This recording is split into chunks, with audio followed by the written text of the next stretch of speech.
Ladies and gentlemen, distinguished academics and members of the UNIT community, once again, welcome to our conference, Iran's Struggles for Social Justice, Canadian and International Perspectives.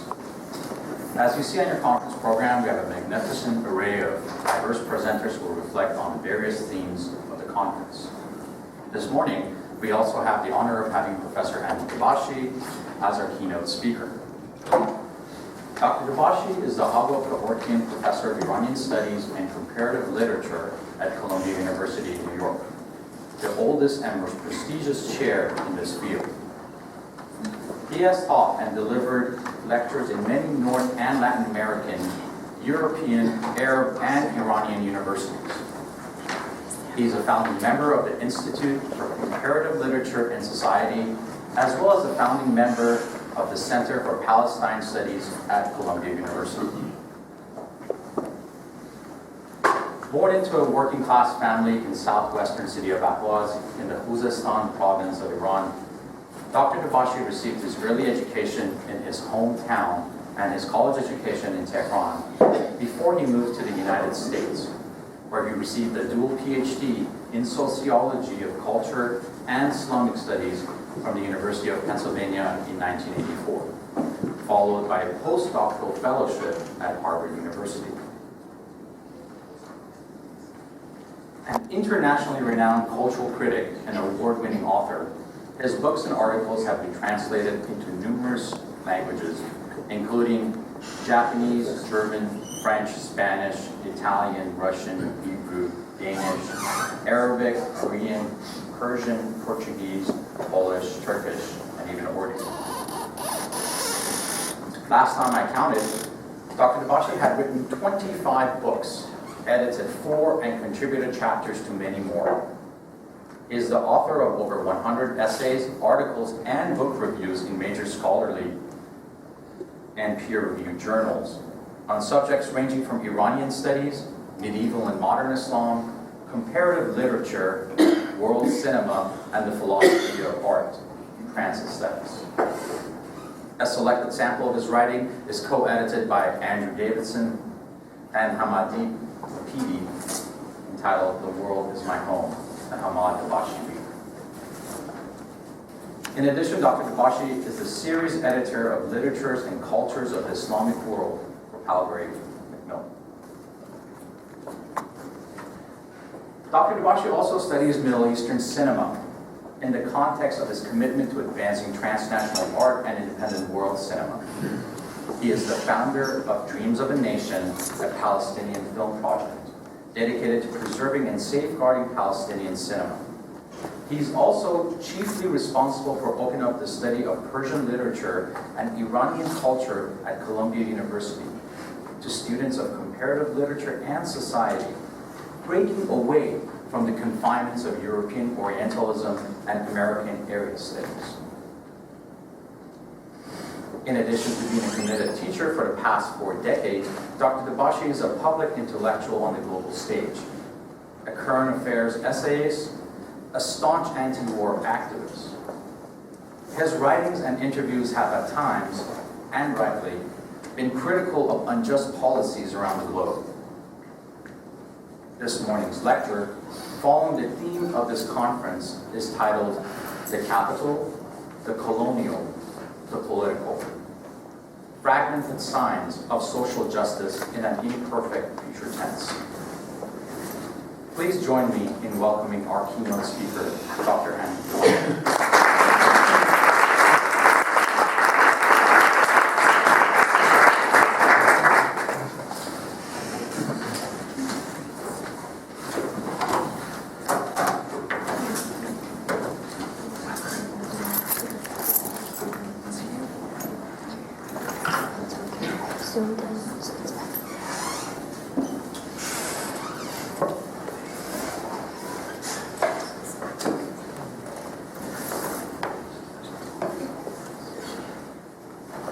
Good morning, everyone. Please forgive me for a minute. I say a few words in Persian to my fellow Iranians, but don't panic, I'll come back.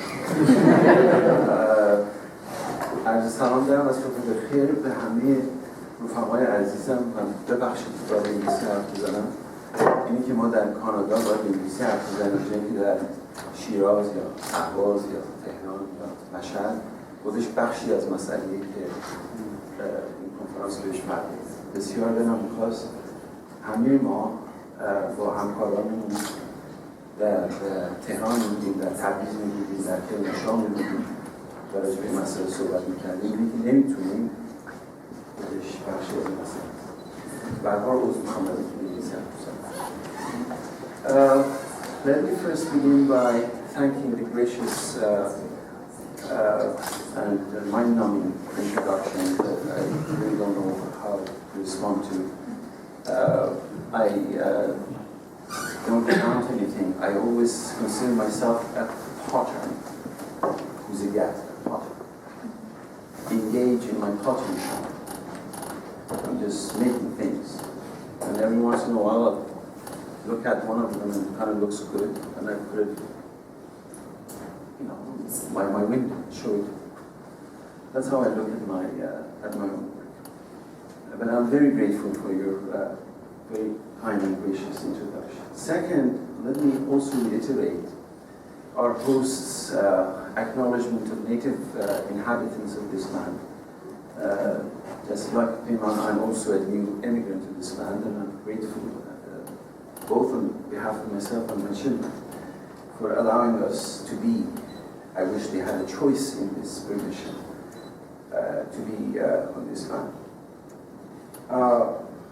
I would like to dedicate this talk to a young martyr, Ahmad Ali Bahawzadeh, the young brother of our host. You may or may not know that Imam Bahawzadeh lost his young brother in the course of the revolution. And he has a magnificent book called Kitab Ali, Ali's book, which is Pimon's recollections of his young brother. And over the last few months I've been reading this book. He graciously gave me a copy. And the essay that I have written, which is part of a larger issue, is very much under the shadow of Ahmad Ali Bahawzadeh. The next thing I have to also acknowledge Pimon's heroic effort to put a conference like this together without appealing to sources of funding that will contradict the very nature of this conference. I, for one, cannot put a conference like this living in New York with the integrity that he has done. And as a result, I don't do it. It is a heroic effort to be able to put a conference like this together. So my gratitude to Canadian taxpayers, to Iranian community that have chipped in apparently to make this possible. As I get older, I get finickier and finickier in traveling, so I'm grateful to Pimon accommodating my finickiness of coming here. I'm absolutely delighted and honored to be here. Now, the significance of the subject of social justice, continued struggle for social justice in Iran is impossible to exaggerate.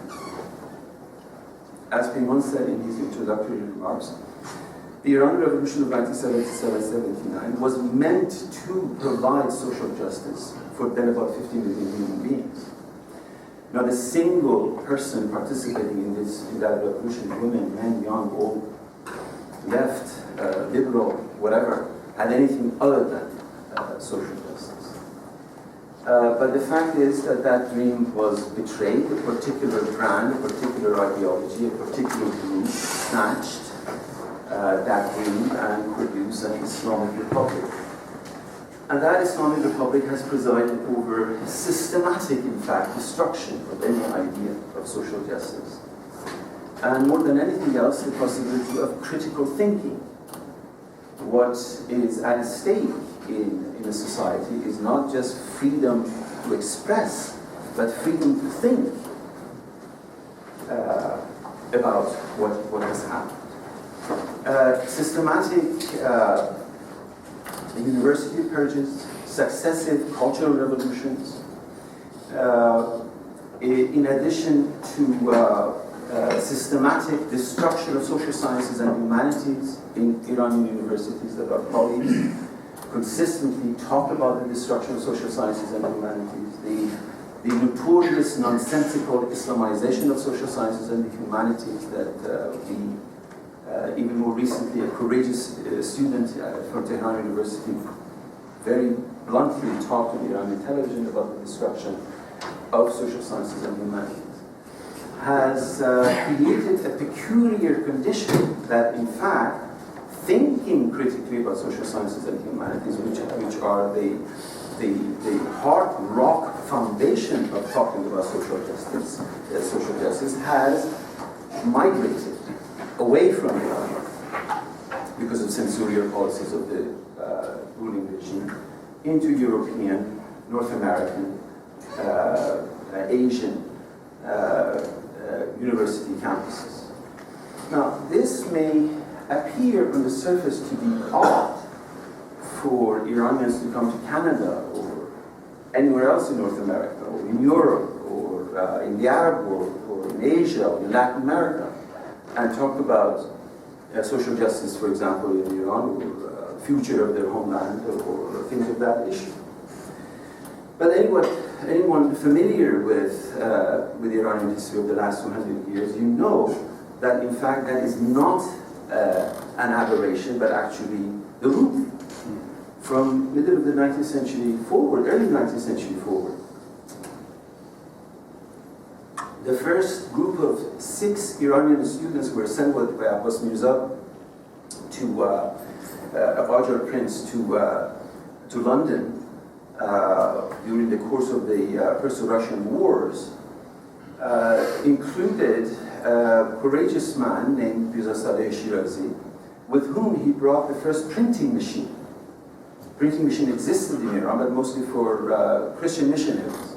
But he brought with himself, he had a shawl which he sold and bought a used printing machine, with which he published the first newspaper, Kagaz Akhbar he called it, translated newspaper into Kagaz Akhbar, and published the first newspaper. He wrote one of the earliest, not the first, one of the earliest travel accounts in which Persian prose becomes simplified and becomes accessible to public discussion. Persian prose, Persian language prose comes out of the royal court, begins to encounter the wider world, and he constantly has to coin new words in order to deal with the realities of his contemporary life. This is early 19th century. This is the time when Napoleon was defeated in Waterloo, under extremely difficult circumstances. The first intermarriage between an Iranian student and a British subject happened during this period, etc., etc. You go on and you see, for example, the first most significant novel in Persian fiction was published by Hidayat, where? Not in Tehran, it was in Bombay. The first major novel was written, Safarnameh Ibrahim Bek, by Zenobiddin Marali in Cairo, not in Tehran. Leading intellectuals of the 19th century, Mirza Khan Kevorkian, Sheikh Ahmed Ruhi, Mirza Habib Isfahani, they all became prominent intellectuals in Istanbul. And so forth and so on. That is, you can go on. The first Iranian film was made in India. So my proposal is that the fact that a bunch of, this is more to our Canadian colleagues, a bunch of Iranians getting here and talking about social justice in Iran is not really that outlandish. Haj Sayyah, another prominent intellectual figure in the course of the Constitutional Revolution, was born in Mahallat near Rome, and he left. He was initially meant to become a seminarian and was sent to Najaf to become a seminarian. But he decided that the world was changing. He wanted to be a larger part of a larger world, and he abandoned that project. Went back to Mahallat, left his family, went to Tabriz, faked his own death so his family wouldn't look for him, and he traveled around the world, throughout Central Asia, went to Europe, boarded a ship, actually flew to the United States, Chicago, New York, and from here he went to China and Berlin. And then when 18 years later, he went back to Iran, started writing his travelogue. That book, Safarnameh Haj Sayyad, is one of the seminal texts of the constitutional revolution. In other words, being outside Iran enables, and this is not peculiar to only Iranian intellectuals. In fact, you can look at from the precedent from Central Asia, coming down to the eastern provinces of the Ottoman Empire, going all the way to North Africa. This is early 19th century forward. This is the place where Indian intellectuals, Iranian intellectuals, Central Asian intellectuals, Arab intellectuals, they are beginning to change the world. I mean, I can give many examples. Taqizadeh was counting books in New York when, in 1914 during the war, when he was summoned to go back to Berlin, and he went to Berlin, and he published Kaveh magazine from Berlin, which became a seminal text in the course of the Constitutional Revolution. So these go on and on by way of showing that the idea of Iran, the idea of the nation, as I argue in a forthcoming book, is actually a transnational idea. You have to leave the nation like fish living the water in order to, desire the water, so we can imagine it more actively. So imagination is a critical factor. So I propose that the notion of what I call critical intimacy with Iran, as a nation, as a country, as a homeland, you have to be both critical of it, but intimate with it, is made possible by virtue of being. If you're out of it, you actively imagine it in some way. If you're inside it, you have to have critical distance from it in a different way.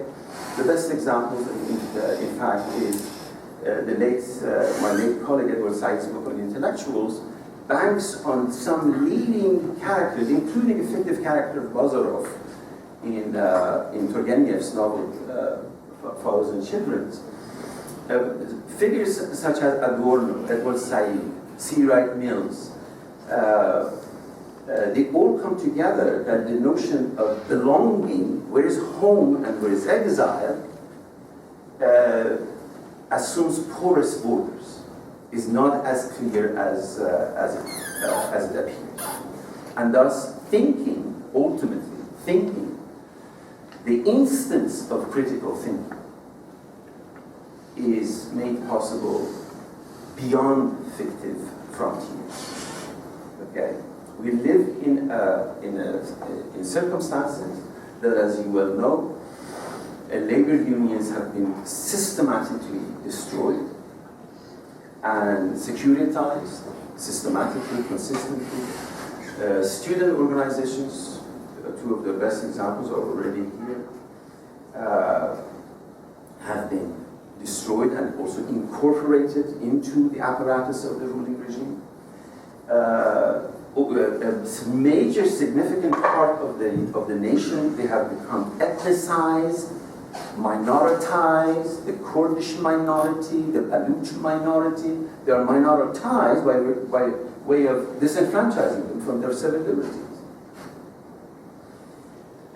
This, as a result, we are meeting at a moment that because of the historical circumstantial condition, Iran, as you know, is in the heat of negotiation with the United States.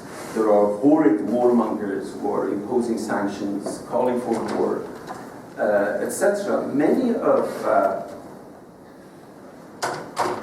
our critical thinking has been legitimately distracted away from the internal politics, making sure that the country, and now they have thrown this monstrosity called ISIS, Daesh, which is the doppelganger of the entire counter-revolutionary forces in the region anyway. That as soon as you say something critical about anything in Iran, they show the picture of Daesh, of ISIS, that you see what's happening in Iraq, what's happening in Syria, so we better shut up. We, of course, don't shut up. That is, we are capable of compound sentences. In one sentence, we can categorically denounce imposition of economic sanctions, warmongerings, and systematically systematically, consistently, without a single second of hesitation, demand civil liberties, equal rights, opposition to mandatory veiling, etc., etc. These are not developments that people have fathomed them in some dream that now Islamic Republic comes, Reza Shah comes and pulls the veil out, and then Khomeini comes and puts it back, and well, that's the end of the story. It is not the end of the story. Fatimeh Sayyad, Parveen Qasami, Shamsi Kasmai, 3 examples of women who actively unveil long before Reza Shah. It has nothing to do with Reza Shah. Reza Shah systematized it, but it has to do with the joining of women, the labor force, when they begin to demand and exact their rights. This is how it has happened. So you don't need to refer to the iconic figure of Fatima Moratole. There are far more structural changes that have happened over the last 150 to 100 years that pertain to civil liberties more than human rights, civil liberties.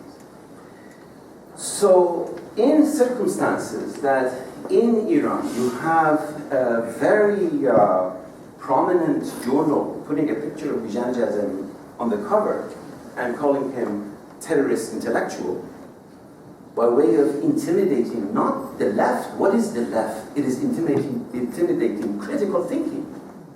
I mean, the left is not a homogeneous thing.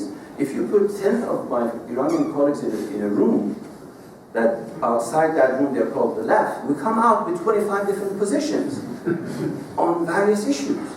Because the left is not a monolith, is a product of critical thinking.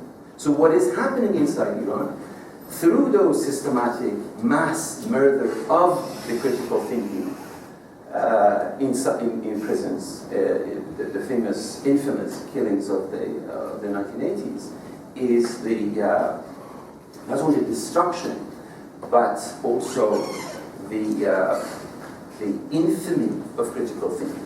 Right now, as events such as Greece, for example, happen, something extraordinary is happening in Europe that is centered around Greece. The depth and radical animosity of the Iranian new liberal economists against what is happening in Greece is worse than anything that you can see anywhere else.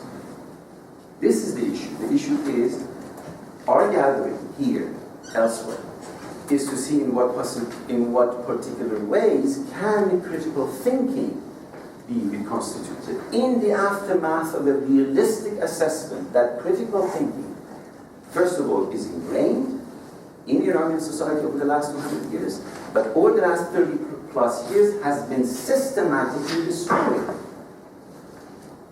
Annihilated. At the universities, on the public sphere, etc., etc. And there is a kind of a critical thinking, what you call it, cannibalism, okay, that phrases particular ideas that emerge from having historical roots in critical thinking around the globe. They become assimilated into a dominant language, but suddenly you see the ruling regime, people use it, and they have an aroma, an indication of critical thinking, but in fact, they are not. Now, what I have written is a formal paper. Is a formal paper that pertains to the question of social justice. And it has a trajectory that I cannot try your patience to read the whole trajectory. So I will first share the trajectory, but then read you a few paragraphs so you have a sense of the language in which I speak. The trajectory begins with the acknowledgement that the critical thinking, quote unquote, the left, has been destroyed in Iran. And as a result, I start my narrative from the site of Khavaran Cemetery. Khavaran Cemetery is a mass grave for any number of critical thinkers, activists, revolutionaries were killed in the course of the revolution, particularly in the 1980s, but not just in the 1980s. And the ruling regime calls that mass grave La'nat Allah, the damned land. And I begin my move by invoking the metaphor of dust, of relics, of fragments, of broken bones, and on the site of Khabaram Cemetery, which I have never visited, I have just studied, but I've never been there. I have been to many other mass graves. I've been to Sabran Shatila, for example. But that site, I think, should be a broken monument for us, how to begin to rebuild critical thinking in Europe. That's where it should start. And then takes the metaphors of dust, of relics, of broken items, etc., and carries it through a gamut of critical thinkers who have thought about these issues actually in similar circumstances. And to me, over the last, I would say, decade or so, that figure has been more and more the ingenious German Jewish thinker, Walter Benjamin, who, as you know, committed suicide on the border of France and Spain, running away from the Nazis. Now, the work of Walter Benjamin, particularly his thesis on history, is very important for us precisely because, towards the end of his life, he became interested in the question of dust, of remnants, of relics, which inform his peculiar, ingenious combination of Jewish messianic thinking and Marxism, and made his Marxism messianic and made his messianic Judaism Marxist. And as a result, I have found him increasingly, especially his later work, when he begins to talk about relics and remnants and ruins, exceptionally insightful into where we are. Because what he does with relics and remnants and ruins, he transforms them into allegory. In his famous theory of allegory, he says that allegories are remnants of relics, they'll never complete. Now, what I do with that, and he, in fact, both he and subsequent theorists, many of his contemporaries, including giants like Hannah Arendt and Adorno, they didn't quite understand it, quite gel with his Messianic Judaism, they thought he was poets, and so forth. But increasingly over the last 50 years, more and more attention to Walter Benjamin has been. I find affinity with him because I think in many ways we think in the region, anywhere from Turkey to North Africa, can benefit from his thoughts. Now, this is particularly at the moment that you begin to talk about relics and dust and remnants and so forth, when the state apparatus has a claim to totality. I'll give you two examples of what I mean. I've done some work on revolutionary posters produced in 1960s and 70s. Subject of Afshin's scholarship by a student activist in Europe and US and some in Iran and Arab world, etc. Posters that they were creating, this is long before internet, in solidarity with various causes, obviously with solidarity with the revolutionary cause in Iran, but with every single revolutionary cause on planet Earth. Anti-war movement, the Black liberation, some uprising in Oman, and the Arab Indians, Vietnam, you name it, they were for it. So when I hear today this mind-boggling nativism of Iranian neoliberals, I don't want to have anything to do with them, and then I think of that period of cosmopolitan revolutionary left, that they saw themselves as integral to the rest of the world. And this, again, Afshin is sitting right here. He is the best historian of it. I'm not making this up. And these revolutionary posters are signs of that solidarity. I mean, consider today this civil war between Persian Gulf or Arab Gulf, what is actually American Gulf. I have seen posters that Iranians are, Confederation of Iranian Students are signing under it with their Arab colleagues, but they don't hesitate to call it the Arab Gulf because that is not the issue. That the issue is something else. Recently, I chanced upon about 146 of these posters, of all places in Asheville, North Carolina. I have written a book on this. The story of it is significant. Which is a fragment of a much larger totality. I also, Peter Kevorkian and my colleague, wrote a book on these posters, and when we were writing on these posters, we made no distinction between Islamist posters, socialist posters, anti-colonial nationalist posters, feminist posters. We were just collecting and documenting. But soon after the publication of our book, the Islamic Republic began to doctor these sources, destroy anything that had nothing to do, recreate a history. From Adam to Khomeini. That everything was Islamic, and no other thing existed. So they haven't claimed to totality of the archive, whereas any decent historian will tell you any archive is partial archive, it's fragmented archive. I connected it to another fragmentary archive, namely the archive of Palestinian cinema. I mean, what Palestinian cinema? We created Palestinian cinema. There is no infrastructure, there is no audience, there is no school, there is no in Jerusalem, when we were showing 3 years ago films to Palestinians in East Jerusalem, we had to use the lobby of YMCA to show films to Palestinians. When Ilyas Aliman made his Yadun Ilahiyya, the Divine Intervention, and was nominated for an Academy Award, they said, well, it has to be shown in the country of origin first. Well, where is the country of origin? And what movie theater? See? It's like my young late brother used to say years ago in Tehran. So when I go ask for a girl's hand to marry, the parents ask me, do you have a house? And when I go to rent a house, I say, are you married?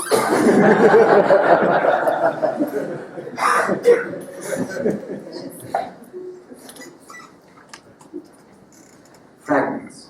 Fragments of the claim to totality is entirely fascistic. And comes from a fascistic tradition that we have the archive. So, the trajectory as a result begins with this site of this Khabaran, thus incomplete fragments, dwells on a moment of the reading of Walter Benjamin, but habitually I am very much indebted to European thinking, even those very close to my heart, like Walter Benjamin, but not entirely. Namely, I digress and go into our own habitat, and from the poetry of Khayyam to the poetry of Mehdi Sadeh, we have a lot of things to say about the question of fragments. There is an utterly extraordinary poem by Mehdi Sadeh, at the moment at which he says, in Persian, first I recited in the original, try to recite in the original. کدامین جادویی تدبیر ناشکسته می نماید در شکست آینه تصویر. What magic, what stratagem is it that in a broken mirror the image is unbroken. ناشکسته می نماید در شکست آینه تصویر. Imagine a broken mirror, but when you look at your face or somebody else's, that face is complete, despite the fact that the mirror is broken. So the key to it, putting Benjamin and Achavan and others together, the text kind of navigates semi-poetically through these passages, is to try to reconceptual allegorically on the model of Walter Benjamin from the fragments of our history of the critical thinking, the history of the left, the possibility of new thinking for the present and future of the left. Here, the left is not just Iranian, is not ethnic nationalism. I come with Rash's friends with ethnic nationalism. All sorts. Even ethnic nationalisms that have historical reasons, such as Kurdish nationalism. To me, heroes are those champions in Kobani, not Masoud Barzani's ethnic nationalism. That's the real history of global solidarity towards, despite the fact that Kurds in Iraq, after the massacre of Saddam Hussein, have every reason to close their borders and protect themselves. And so forth. But here in critical thinking, we have to think beyond ethnic nationalism. We have to recreate the condition of cosmopolitan worldliness that existed in the peripheries of empires, the Qajar Empire, the Ottoman Empire, the Mughal Empire, the British Empire. Peripheries, and in between, there was a possibility of cosmopolitan worldliness that the task of critical thinking is to retrieve it. But how to retrieve it is not the Täglichkeit, as Heidegger is Primon's favorite philosophy. It's not daily, day-to-dayness. Okay? Is by way of the manner in which Walter Benjamin retrieves fragments, ruins, and rereads them into emancipatory allegories. And those emancipatory allegories no longer know national boundaries. If I were to give you 3 signs right now for the actual political possibilities of this emancipatory politics, I would say Zapatistas in Chiapas, I would say Kurdish resistance to the barbaric ISIS in Kobani, and Palestinian resistance. If you put these 3 together, these 3 sides which have no organic relationship to each other. And in fact, every day I put something on Palestine on my Facebook. Kurdish friends say, oh, what about Kobani? I put something on Kobani and say, oh, what about it? Well, in my mind, the way I think, as now I have a minute to explain, to me they're part of the same emancipatory politics. When I see, as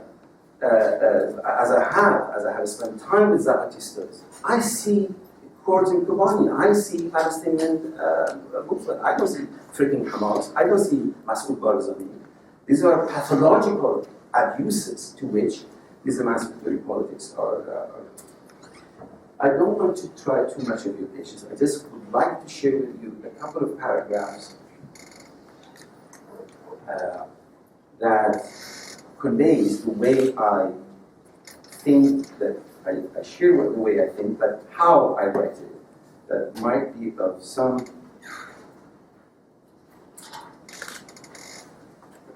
interest.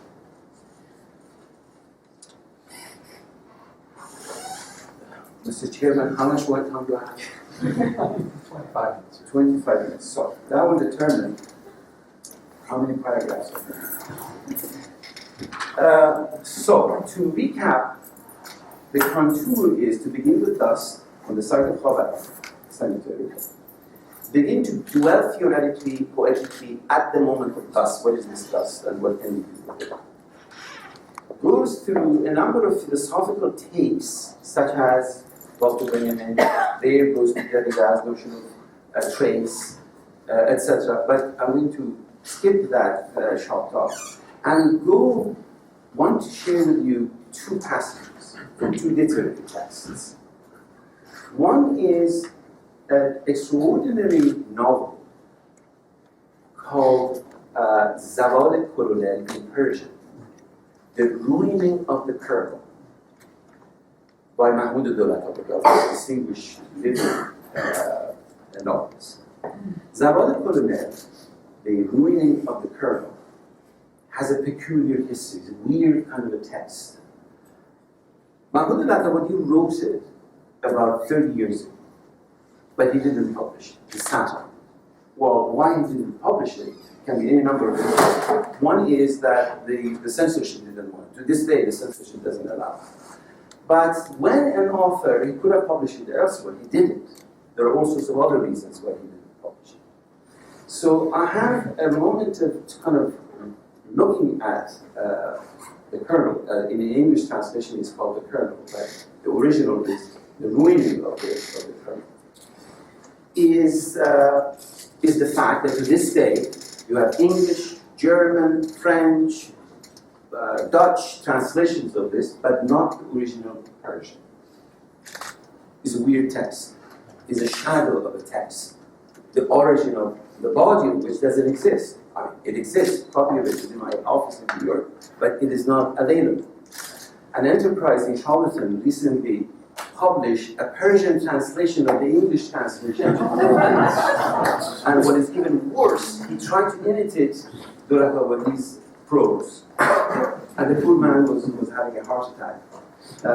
But the fact is that the original has not been published. The second text, to which I have already alluded, is in fact Kitab Ali of Peyman Vahabzadeh. That is Peyman Vahabzadeh's reflection on his younger brother. These two texts, literary texts, which I hope to be able to read a couple of paragraphs, show you the manner in which we go, because both these texts are ruins.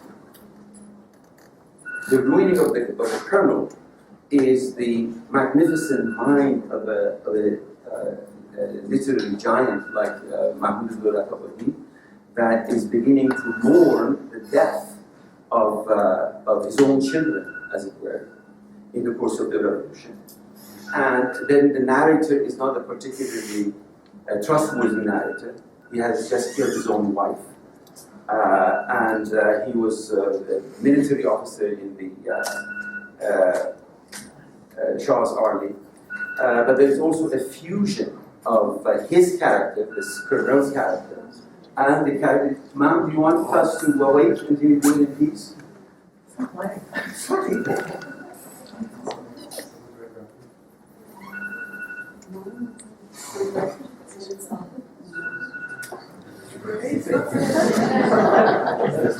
Maybe it's the intelligence of Islamic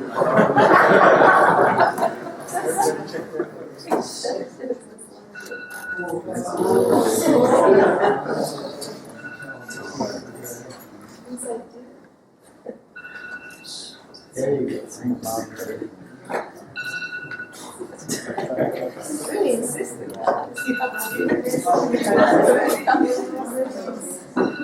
We'll add extra silence. Don't you worry. So sorry. No problem. It happens to the rest of us. We're all at the mercy of these creatures.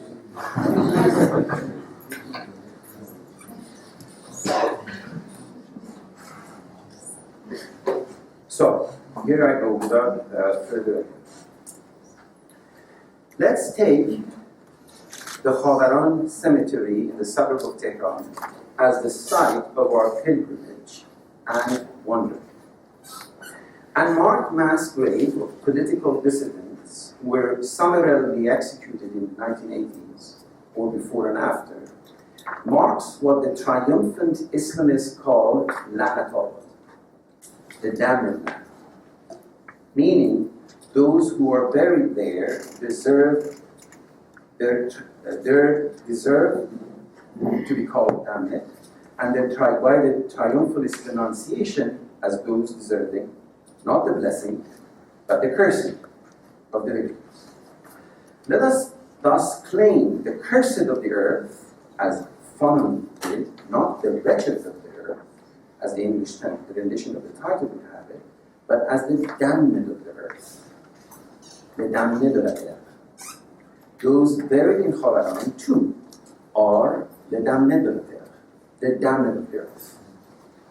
Let us take the dust, the debris, the fragments and broken bones of perished youth in Khavaran as the living allegories of something beyond those mass graves, as pointing to something outside those graves.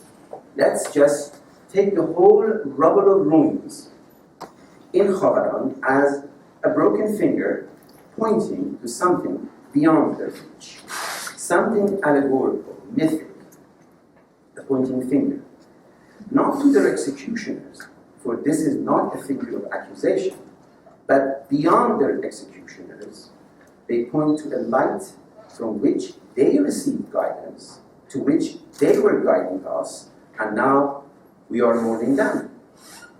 The broken bones and dusty remains of our brothers and sisters under the mass graves of Khavaran gather in the varied forms of multiple allegories as emancipatory tropes that cannot be contained, systematized, made into total claims on our defined credulities. Namely, no ideological claim can exhaust. This is the sublime teaching of Benjamin. No ideological claim, socialism, nationalism, etc., can totally exhaust, totally control the emancipatory politics, the emancipatory possibilities of those rulings. I will not have spoken of dust, of fragments, of ruins, in an imperfect future tense if the dreams of the Iranian Revolution of 77-79 were delivered, interpreted, and realized. But now I will, for I must. The scattered dust, the ruins and relics of the Iranian Revolution, the last grand revolution of the 20th century, on the model of the French and the Russian that had preceded it, of its dreams betrayed, its aspirations asphyxiated, is now a ruling regime that calls itself an Islamic Republic, a contradiction in terms, neither Islamic nor Republic, as in fact Grand Ayatollah Mu'tazili said. In the broken mirror of the Islamic Republic, a self-contradictory mirage that cheats on our thirst for justice, I'm paraphrasing Champloo, is evident the unbroken image of a picture of a person whose persona is absented. I will seek to trace the signs of that absence in anticipation of its resurrection, in the rebirth of a people, a nation, thus made a nation in and through the dialectic of triumph and defeat. By mourning them, we become what they failed to achieve. We are on the site of Khavaran, the unmarked mass grave of some homeless souls hovering over us, they're right here, like the ghosts of Hamlet's father seeking solace. To gather our courage together and speak in a language and address a future we share beyond all borders. Let us cross a few boundaries and bring Derrida's trace, Benjamin's debris, Akhavan Saleh's broken mirror, Omar Khayyam's dust, together to bear on two crucial texts. For me, in this particular exercise, Dolat Abadi's Zawal al-Colonial, the ruining of the Colonel, and Peyman Babasadeh's Kitab Ali.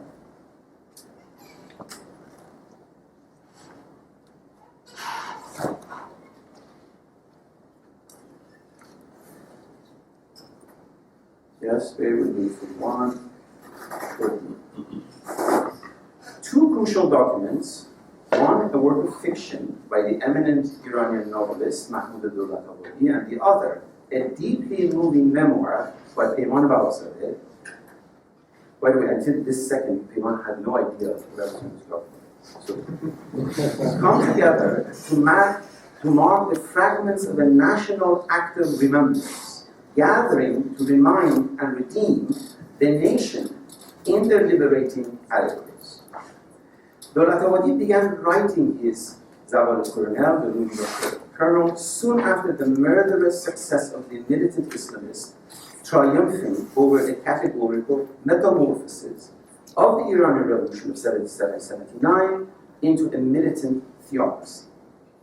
Peyman Babasadeh could not bring himself to write his painful recollection of his younger brother Ahmad Ali, his Kitab Ali, until more than 2 decades after his execution in the dungeons of the Islamic Republic. But as the fate would have it, Dolatabadi published a German translation of his Zawal al-Colonial, which he had written in the 80s in 2009, the same year that Peyman Babasadeh published his Kitab Ali. Dawlat-Abadi is the ruining of the colonel and Babzade's Kitab Ali come together as two memorial towers of what has happened to and through the violently Islamized revolution of 77-79. Zawal Colonial and Kitab Ali are themselves two towers in ruins, two ruinous towers, Hagops, traces and dusts, marking the occasion and gathering themselves into the allegories of what had occasioned their writings, namely pure, total, absolutist revolutionary ideals collapsing into both the mind of a magnificent novelist like Dawlat-Abadi and the memory of Ahmad Ali Babzadeh on the mind of his mother and father and brother. Amir, the eldest son, this is Dawlat-Abadi's book, supported the Tudeh party. Initially joined the ruling regime, but after he lost his wife, he became a recluse and sought haven in the basement of his father's house. Farzaneh, his eldest daughter, is married to Orbani Hajjaj, the turgid and corrupt operator who is in cahoots with the ruling regime. Muhammad Tabi, his second son, has joined the Fadayan organization and is killed in the course of the revolution. Masoud, his youngest son, is a devout supporter of Ayatollah Khomeini and dies a martyr during the Iran-Iraq war. His youngest daughter, Parvaneh, joins the Mujahideen and is eventually arrested and executed.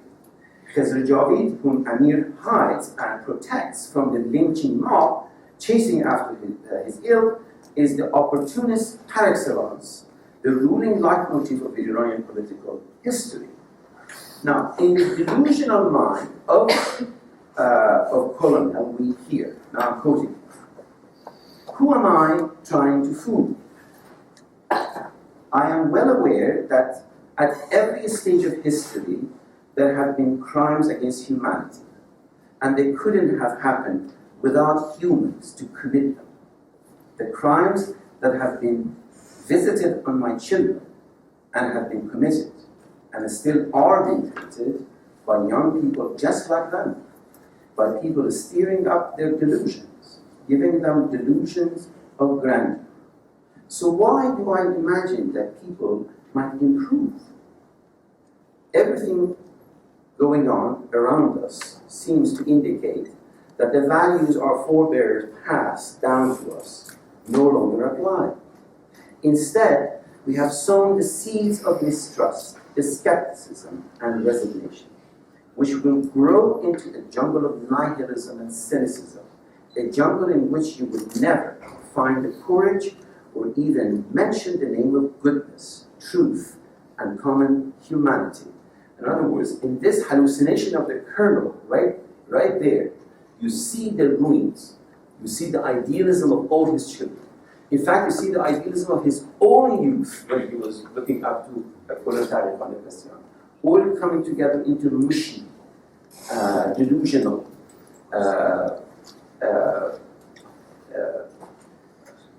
nightmare in which there is no salvation, from which there is no escape.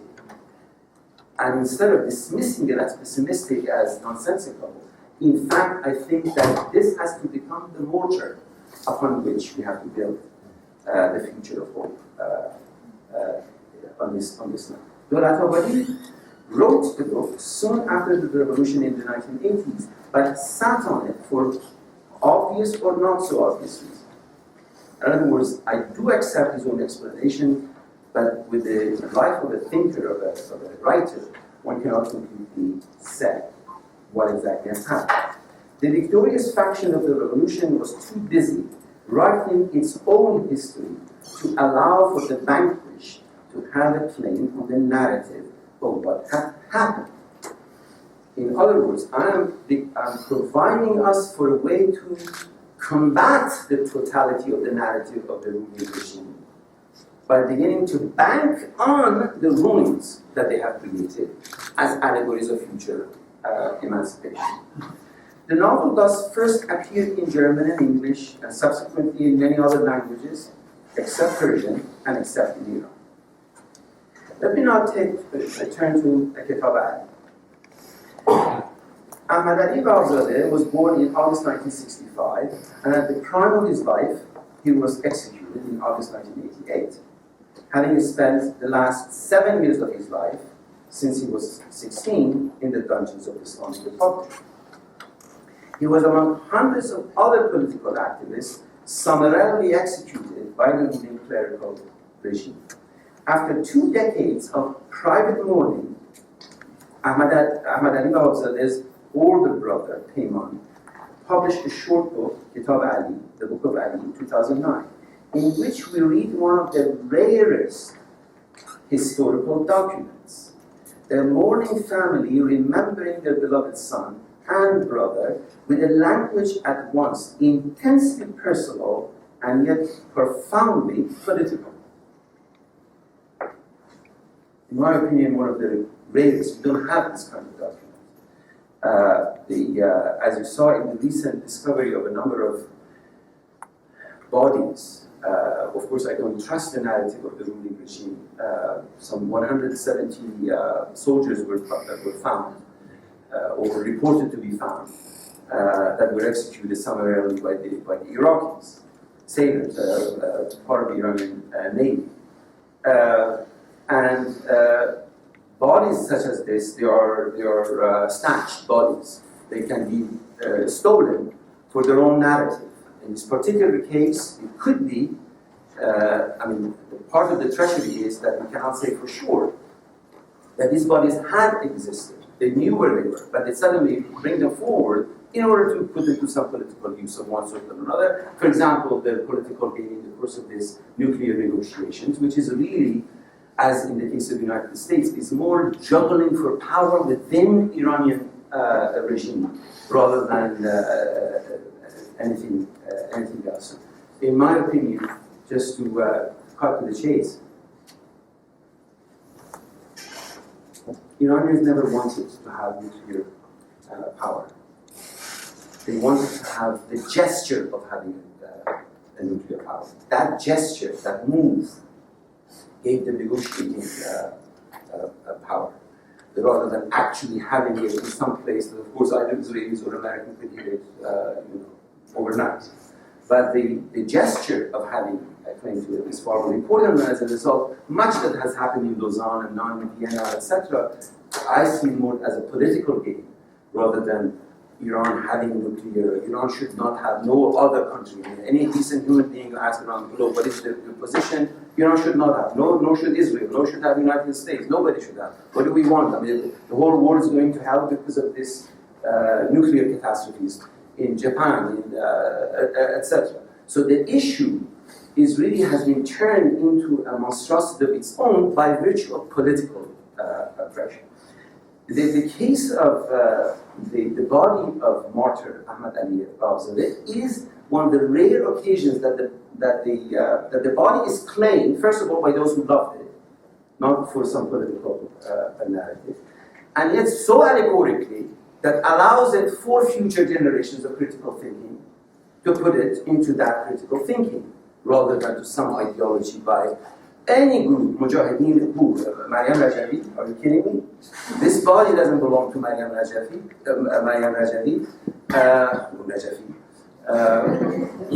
It belongs, first of all, to his immediate family. Second, to the Iranian nation at large. Third, for the possibility of allegorical resurrection of the body, no Christian connotation intended, for liberation. Let me just share one more paragraph and then we'll stop.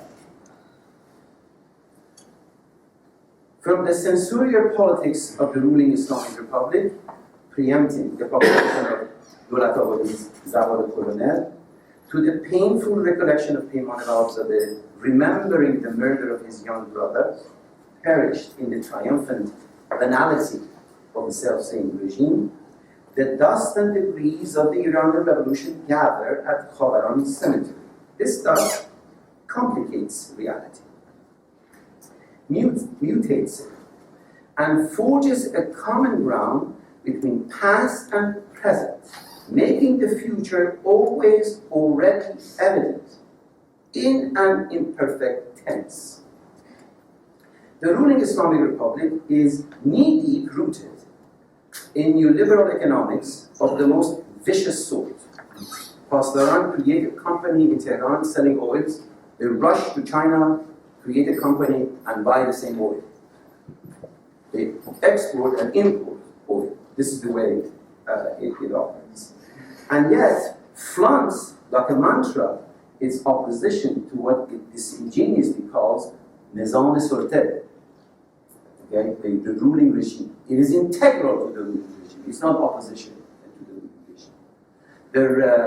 Their fake war with Saudi Arabia, or Sunni Shia nonsense, is entirely integral to the massive mobilization of counter-revolutionary forces in the region.